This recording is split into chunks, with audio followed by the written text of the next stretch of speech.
이 사건은 처음부터 살인사건이 아니었습니다. 살인범은 이미 잡혀 있었고 사건은 종결된 상태였습니다. 범인은 자신의 살인 혐의를 인정했고 감옥에 들어갔습니다. 우리가 아는 정의 구현은 거기서 끝났어야 했습니다. 그런데 16년 뒤 감옥에 있던 살인범이 억울함을 호소하며 기묘한 말을 내뱉습니다. 나는 그 여자를 죽이긴 했지만 맹세코 강간은 하지 않았습니다. 수사관들은 코웃음을 쳤습니다. 흉악범이 형량을 조금이라도 줄여보려고 하는 뻔한 거짓말이라고 생각했으니까요. 하지만 창고 깊숙한 곳에서 다시 꺼내본 DNA 증거물은 살인범의 말이 사실임을 증명하고 있었습니다. 피해자의 몸에서 발견된 DNA. 그것은 살인범의 것이 아니었습니다. 문제는 그 다음이었습니다. 그렇다면 그 DNA의 주인은 누구인가? 피해자가 죽기 직전 만난 연인인가? 아니면 도망친 제3의 공범인가? 수사팀이 16년 만에 찾아낸 DNA의 주인은 사건 현장에 있던 사람이 아니었습니다. 그는 죽은 피해자가 누워있던 곳. 그렇다면 질문은 이것입니다. 왜 그 DNA는 16년 동안 아무도 찾지 않았을까요? 가장 안전해야 할 곳. 바로 시체 보관실을 관리하던 직원이었습니다. 이것은 살인사건에 관한 이야기가 아닙니다. 아무도 보지 않는 밤, CCTV 하나 없는 밀실에서 벌어진 16년 동안의 침묵에 관한 기록입니다. 1991년 미국 중서부의 한 카운티. 가로등조차 드문 외곽도로 위를 낡은 승용차 한 대가 달리고 있었습니다. 운전석에 앉은 여성은 시계를 확인했습니다. 새벽 3시 50분. 남편의 야간 근무가 끝나는 시간에 맞춰 마중을 나가는 길이었습니다. 남편의 직장은 카운티 외곽, 인가와 떨어진 곳에 위치한 검시소 산하의 시체 보관실이었습니다. 낮에는 부검이 이루어지고 밤에는 시신들이 안치되는 곳. 모두가 기피하는 그곳에서 남편은 10년 넘게 야간 당직을 도맡아온 성실한 직원이었습니다. 주변 사람들은 그를 성실하고 조용한 사람이라고 평가했습니다. 아내에게도 그는 가정을 위해 꾸준히 일을 마다하지 않는 고마운 남편이었습니다. 잠시 후 어둠 속에서 건물을 걸어 나온 남편이 조수석 문을 열고 올라탔습니다. 오늘도 고생했어. 많이 피곤하지? 아내는 평소처럼 밝게 인사를 건네며 차를 출발시켰습니다. 하지만 대답은 돌아오지 않았습니다. 대신 차 안의 공기가 순식간에 바뀌었습니다. 그것은 시체 보관실 특유의 소독약 냄새나 시신 보존용 포르말린 냄새가 아니었습니다. 아내는 훗날 수사관에게 당시의 기억을 아주 구체적으로 진술했습니다. 그 냄새는 설명하기 어려웠어요. 분명 땀 냄새였는데 그보다 더 불쾌했고 절대로 일터에서 날 수 없는 냄새였습니다. 남편의 상태도 이상했습니다. 이마에는 송글송글 식은 땀이 맺혀 있었고 호흡은 막 달리기를 마친 사람처럼 거칠었습니다. 단순히 무거운 시신을 옮기는 육체 노동 때문이라고 하기엔 그의 얼굴은 어딘가 비정상적으로 상기되어 있었습니다. 마치 흥분한 사람처럼 말이죠. 아내는 창문을 조금 내리며 물었습니다.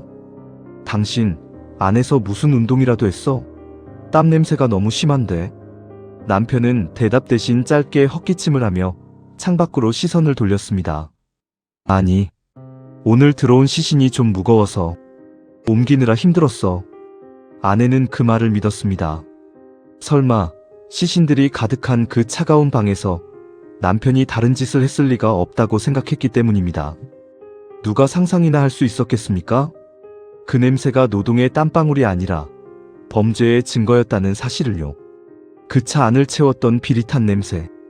그것은 미국 범죄 역사상 가장 기이하고 엽기적인 사건의 유일한 목격 증언이었습니다. 남편의 이름은 K. 1970년대 후반부터 1990년대 초반까지 무려 16년 동안 시체 보관실의 밤을 홀로 지켰던 남자. 사건의 실마리는 전혀 예상치 못한 곳 1년 뒤인 1992년에 터져나왔습니다. 해당 지역에서 10대 후반의 소녀 어양이 잔혹하게 살해당하는 사건이 발생했습니다. 발견 당시 어양의 시신은 참혹했습니다. 목에는 날카로운 흉기에 의한 자상이 있었고 옷은 모두 벗겨진 상태였습니다. 명백한 강간 살인 사건이었습니다. 경찰은 신속하게 움직였습니다. 인근 지역을 돌며 물건을 팔던 방문 판매원 D를 유력한 용의자로 지목했습니다. 목격자의 진술과 D의 동선이 일치했습니다. 결정적으로 D의 집에서 피해자 어양의 소지품이 발견되었습니다. 범행 도구인 흉기까지 확보되면서 수사는 일사천리로 진행되는 듯 했습니다. 경찰은 곧바로 D를 체포했고 국립과학수사연구원에 정밀 부검을 의뢰했습니다. 며칠 뒤 부검 결과가 도착했습니다. 피해자 어양의 시신에서 남성의 정액이 검출되었다는 내용이었습니다. 수사팀은 당연히 그것이 범인 D의 것이라고 확신했습니다. 취조실의 분위기는 험악했습니다. 형사가 책상을 내리치며 소리쳤습니다. 증거가 다 나왔어. 죽이고 나서 몹쓸짓까지 했지? 사실대로 말해. 그런데 수갑을 찬 D의 반응이 예상 밖이었습니다. 그는 울부짖으며 펄쩍 뛰었습니다. 형사님, 죽인 건 맞습니다. 그건 제가 인정해요. 하지만 맹세코, 하늘에 맹세코 손끝 하나 대지 않았습니다. 저는 죽이기만 하고 바로 도망쳤단 말입니다. 살인을 인정한 흉악범이 성범죄 혐의만 극구 부인하는 상황. 보통 이런 경우 범인들은 형량을 조금이라도 줄여보려고 거짓말을 합니다. 형사들도 D의 말을 믿지 않았습니다. 뻔한 거짓말 하지 마. DNA 검사 결과 나오면 다 밝혀질 거야. 하지만 2주 뒤 DNA 대조 결과서를 받아든 형사들의 표정이 굳어졌습니다. 보고서 맨 아래 붉은 글씨로 적힌 한 단어 때문이었습니다. 불일치.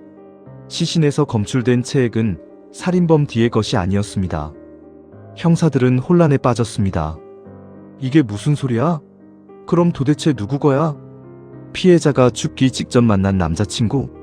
아니면 D와 함께 범행을 저지르고 도망친 제3의 공범? 경찰은 피해자의 주변 인물 수십 명을 불러 구강 상피세포를 채취하고 DNA를 대조했습니다. 하지만 그 누구와도 일치하지 않았습니다. 살인범 D는 살인죄로 무기징역을 선고받고 감옥에 갔습니다. 하지만 DNA의 주인은 끝내 찾지 못했습니다. 미스터리는 풀리지 않은 채 그 DNA 샘플은 신원미상이라는 라벨이 붙어 증거물 보관소의 가장 깊고 차가운 서랍 속으로 들어갔습니다. 그것이 16년 뒤 거대한 진실을 여는 열쇠가 될 줄은 아무도 모른 채 말입니다. 시간은 흘러 2008년이 되었습니다. 16년이라는 시간이 흐르는 동안 과학수사 기술은 비약적으로 발전했습니다. 특히 DNA 분석 기술과 데이터베이스 구축은 과거와 비교할 수 없을 정도로 정교해졌습니다. 수사기관은 창고에 잠들어 있던 미제 사건의 증거물들을 다시 꺼내기 시작했습니다. 일명 콜드케이스 프로젝트였습니다. 해당 카운티 경찰서의 증거물 보관실. 수사관들은 먼지 쌓인 상자 속에서 1992년 어양 사건의 DNA 샘플을 꺼냈습니다. 그리고 범죄자 유전자 데이터베이스에 정보를 입력하고 엔터키를 눌렀습니다. 큰 기대는 없었습니다. 16년 전에도 못 찾았던 건데 지금이라고 나오겠어? 하지만 몇 시간 뒤 컴퓨터 화면에 경고음과 함께 팝업창이 떴습니다. 일치. 16년 만에 드디어 그 DNA의 주인이 밝혀지는 순간이었습니다. 수사관들은 모니터 앞으로 몰려들었습니다. 도대체 누구길래 16년 동안 숨어 있었나? 그런데 화면에 뜬 이름과 인적 사항을 본 팀장의 눈이 커졌습니다. 이 사람 범죄자가 아닌데? 뭐? 그럼 누군데? 이 사람 전직 공무원이야. 우리 카운티 직원이었다고. 이름 K. 직업 전 해밀턴 카운티 검시소 시체 보관 담당관. 수사관들은 머리를 한 대 맞은 듯 멍해졌습니다. 살인사건 피해자의 시신에서 왜 시체 보관소 직원의 DNA가 나오는가? 이것이 의미하는 바는 명백했습니다. 그가 접촉한 대상은 살아있는 어양이 아니었습니다. 그는 차가운 철제 테이블 위에 누워있던 죽은 어양의 시신을 건드린 것이었습니다. 경찰은 즉시 K의 자택을 급습했습니다. 어느덧 머리가 희끗희끗해진 60세의 노인 K. 그는 현관문을 부수고 들어온 형사들을 보고도 전혀 놀라지 않았습니다. 마치 언젠가 이런 날이 올 줄 알았다는 듯 체념한 표정이었습니다. 그는 순순히 양손을 내밀어 수갑을 찼습니다. 경찰서로 압송된 K에 대한 조사가 시작되었습니다. 수사팀은 직감했습니다. 이건 한 번의 실수가 아니다. 16년 동안 근무했다면 피해자가 한 명이 아닐 것이다. 경찰은 K가 근무했던 1976년부터 1992년 사이에 사망하여 검시소를 거쳐 간 모든 여성들의 사건 기록을 전수조사하기 시작했습니다. 그리고 보관되어 있던 DNA 샘플들을 모조리 대조했습니다. 그 결과 끔찍한 진실이 드러났습니다. 어양 외에도 2건의 범행이 더 확인된 것입니다. 첫 번째 추가 피해자, 1991년 사망한 20대 여성 B씨. 그녀는 자택에서 강도에게 목이 졸려 살해당했습니다. 더욱 안타까운 사실은 당시 그녀가 임신 6개월의 예비 엄마였다는 점입니다. 살해당한 그날 밤 감식과 부검을 위해 그녀의 시신은 시체 보관소로 옮겨졌습니다. 그리고 야간 당직이었던 K는 아무도 없는 새벽 시간을 틈타 뱃속의 아이와 함께 억울한 죽음을 맞이한 그녀를 훼손했습니다. 두 번째 추가 피해자, 같은 해 사망한 C씨. 그녀 역시 20대의 꽃다운 나이에 건물에서 추락해 생을 마감했습니다. 전신에 타박상을 입고 고통스럽게 눈을 감은 그녀의 시신 또한 K의 표적이 되었습니다. 취조실의 공기는 무거웠습니다. 형사가 K의 눈을 똑바로 쳐다보며 물었습니다. 당신 도대체 왜 그랬나? 그들은 이미 죽은 사람들이었어. 억울하게 죽은 사람들이었다고. K는 고개를 숙인 채 아주 건조하고 덤덤한 목소리로 대답했습니다. 술 때문이었습니다. 저는 그때 알코올과 약물에 의존하고 있었습니다. 술을 마시면 시체를 보는데 어떤 충동을 느꼈습니다. 멈출 수가 없었습니다.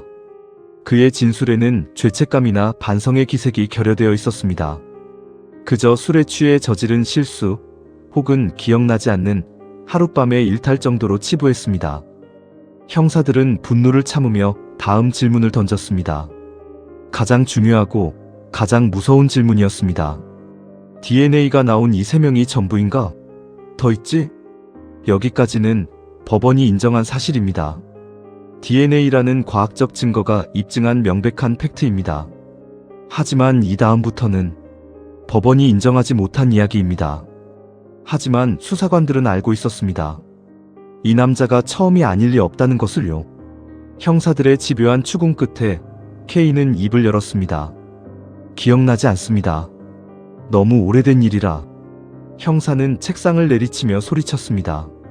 16년이야. 당신이 거기서 혼자 근무한 게 16년이라고. 기억나는 대로 말해. K는 한숨을 쉬며 입을 열었습니다. 그리고 그 입에서 나온 숫자는 수사팀의 상상을 초월하는 것이었습니다. 정확히는 모릅니다만 아마 3자릿수는 될 겁니다. 100명 정도 되지 않을까 싶습니다. 100명. 취조실 안에는 정적이 흘렀습니다. 형사들도 할 말을 잃었습니다. 1970년대 후반부터 1990년대 초반까지 그가 야간 당직을 섰던 그 긴 시간 동안 수천 구의 시신이 그곳을 거쳐갔습니다. 교통사고로 죽은 사람, 살해당한 사람, 병으로 죽은 사람. 그는 아무도 없는 새벽, CCTV조차 없던 그 차가운 밀실에서 제어받지 않는 자신만의 왕국을 건설했던 것입니다. 수사관들은 전율했습니다. 그가 언급한 100명이라는 숫자가 단순한 과장이 아님을 알았기 때문입니다. 16년이라는 시간. 계산해보면 한 달에 한 번, 혹은 2달에 한 번 꼴입니다. 충분히 가능한, 아니 오히려 축소된 숫자일 수도 있었습니다. 하지만 법은 냉정했습니다. 법적으로 그를 처벌할 수 있는 것은 DNA 증거가 확실하게 남은 단 3건뿐이었습니다. 나머지 97건, 아니 그 이상의 범죄는 증거도 없고 목격자도 없고 피해자의 진술도 없습니다. 이미 화장되어 한 줌의 재가 되었거나 땅속에 묻혀버렸기 때문입니다. 그의 자백만이 그 밤의 진실을 증언하는 유일한 기록으로 남았을 뿐입니다. 도대체 어떻게 이런 일이 16년 동안이나 가능했을까요? 어떻게 공공기관인 검시소 안에서 이런 엽기적인 범죄가 묵인될 수 있었을까요? 재판 과정에서 드러난 당시 시체 보관소의 관리 실태는 범죄 그 자체보다 더 충격적이었습니다. 당시 해당 기관의 규정상 야간 당직자는 단 한 명이었습니다. 보안 요원도 없었고 내부를 감시하는 카메라도 없었습니다. 해가 지고 정직원들이 퇴근하면 시체 보관실은 완벽한 밀실이 되었습니다. 그곳에서 무슨 일이 벌어지는지 밖에서는 알 방법이 없었습니다. 더욱 놀라운 것은 주변 사람들의 증언이었습니다. K의 옛 동료들은 법정에서 이렇게 말했습니다. K가 출근할 때면 항상 술 냄새가 났어요. 근무 중에 술을 마시는 걸 다들 알고 있었죠. 가끔 근무 시간에 안 보여서 찾아보면 시체 안치실 안에서 나오곤 했습니다. 그냥 일하다 나왔거니 생각했죠. 심지어 그의 아내는 16년 전 남편을 데리러 갈 때마다 맡았던 그 기이한 냄새를 기억하고 있었습니다. 땀 냄새와 약품 냄새가 뒤섞인 그 역한 공기. 그것은 열심히 일한 노동의 증거가 아니라 범죄의 명백한 흔적이었습니다. 그렇다면 질문은 이것입니다. 정말 아무도 몰랐을까요? 아니면 알고도 묻어둔 걸까요? 시체 닦는 일이 힘들어서 술 한잔 했겠지. 원래 저런 곳에서 일하면 냄새가 배는 법이지. 그 안일한 방관과 무관심, 그리고 시스템의 구멍 속에서 100명이 넘는 망자들은 아무런 저항도 하지 못한 채 2번 죽임을 당했습니다. 2008년 첫 번째 재판이 열렸습니다. K는 1992년 어양 사건에 대해 유죄를 인정했습니다. 검찰은 그에게 법정 최고형을 구형하려 했습니다. 하지만 법전을 뒤지던 검사들은 절망했습니다. 당시 주 법률상 시체의 오요게니시아 로피HILIA에 대한 처벌 규정은 너무나 미비했습니다. 살아있는 사람에 대한 성범죄가 아니라는 이유로 그것은 중범죄가 아닌 경범죄나 재물 손괴와 비슷한 수준으로 분류되었습니다. 판사조차 판결문을 읽으며 한숨을 내쉬었습니다. 결국 1심에서 그에게 내려진 형량은 고작 징역 3년. 사람을 100명 가까이 유린했다고 자백한 악마에게 법이 내릴 수 있는 벌은 고작 3년이었습니다. 이 판결이 알려지자 미국 전역이 들끓었습니다. 유족들은 법원 앞에서 오열했습니다. 사람을 2번 죽인 악마에게 고작 3년이라니. 법이 죽은 자의 인권을 보호하지 못한다면 그게 무슨 법입니까? 거센 비난 여론 속에 2012년 B씨와 C씨의 유족들이 그를 다시 고소했습니다. 추가적인 DNA 증거가 명백했기에 K는 더 이상 빠져나갈 수 없었습니다. 검찰은 그를 가석방 없는 감옥에 가두기 위해 모든 법리를 동원했습니다. 당시 재판을 맡았던 판사는 판결문에서 이 사건의 본질을 이렇게 꿰뚫었습니다. 피고인의 행위는 인간의 존엄성을 짓밟은 것이며 그 어떤 말로도 설명할 수 없는 악행이다. 또한 이 사태는 시체 보관소를 관리 감독해야 할 시스템 전체의 실패다. 이 사건 이후 해당 지역을 포함한 전국의 검시소 보안 규정이 대폭 강화되었습니다. 모든 시체 보관실에 CCTV 설치가 의무화되었고 야간에는 반드시 2인 1조로 근무해야 한다는 원칙이 생겨났습니다. 신원 조회 시스템도 강화되어 성범죄 전력이 있거나 알코올 중독이 있는 사람은 채용할 수 없게 되었습니다. 하지만 이미 훼손된 100여 명의 영혼을 위로하기에는 너무 늦은 조치였습니다. K는 수감 생활을 하던 중 2013년 감옥에서 지병으로 사망했습니다. 그의 죽음으로 사건은 공식적으로 그리고 영원히 종결되었습니다. 그래서 우리는 더 이상 그에게 묻지 못합니다. 그날 밤 정확히 몇 명이었는지, 그리고 그 16년의 밤 동안 차가운 테이블 위에 누워있던 그 시체들 중 단 한 명이라도 그를 거부할 수 있었는지. 확인된 피해자는 3명, 그가 말한 숫자는 100명. 우리는 그 차이를 증거라고 부릅니다. 하지만 그 침묵 속에 있는 97명은 지금도 그 방에 남아 있습니다. 오늘의 미스터리는 끝나지 않았습니다. 그냥 묻혔을 뿐입니다.